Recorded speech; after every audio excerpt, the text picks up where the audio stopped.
Hi, my name is Alex Mangone. I'm the Latin teacher at the L&N STEM Academy, and I'm here to be your guide through the KCS Summer at Home Edition Latin 1 modules. Today, we're going to be talking about the passive voice in verbs. So let's jump right in. So, in English and in Latin, there are two voices. One is active voice, and the other is passive voice. Okay. The difference between these two is that in the active voice, the subject of the sentence performs the action of the verb. Okay? In the passive voice, the subject receives the action of the verb. As you can see, these are two opposites to each other. So let's take a look at what this looks like in context. So in the active voice, the boy throws the marker. Who performs the action? The boy does, right? He is the one throwing the marker. And what receives the action? The marker does, okay? And because the boy comes first in the sentence, he's our subject, marker, the direct object. Now, if we take this exact sentence and transform it into the passive voice, let's see what we get. The marker is thrown by the boy. So, who is performing the action? Well, the action is still being performed by the boy, right? But the boy is clearly in the predicate or in the last half of the sentence. Who or what is receiving the action? Well, the marker is still receiving the action, right?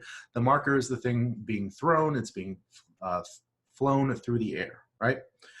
And it is now the subject of our sentence, right? Because in English, what comes first is the subject. So these are the two big differences between the passive and active voice. So the question is, how do we deal with the passive voice as far as telling who performed an action? Well, let's take a look at this sentence. The boy is hit by Julius and Amelia. So we need to figure out, how do we translate by Julius and Amelia, right? And we're going to do this with using the preposition a or ab and in the ablative. So the boy is hit by Julius and Amelia becomes puer a Julio et Amelia verberatur. And as you can see, we have a new ending on our verb to indicate the passive voice. Okay? Every tense in Latin has a passive version of it. So today we're going to be taking a look at the present passive endings and the imperfect passive endings. Now, we also have been talking about the verbs sum and possum in our modules. Please keep in mind that these do not have passive forms. Okay, the forms we discussed previously are the only forms they have for those tenses. Okay, so let's take a look at our passive endings. So the present passive voice endings are as follows. So the first person singular is r, or just an r. Second person singular, ris, ter, mer, mini, and unter. Okay, so they use the same pronouns. It's just putting things into the passive voice. So let's see what our verbs will look like when we attach our passive endings. We get amor, amaris, amator, amamur, amamini, and amantur. So I am loved, you are loved, he, she, it is loved, we are loved, y'all are loved, and they are loved.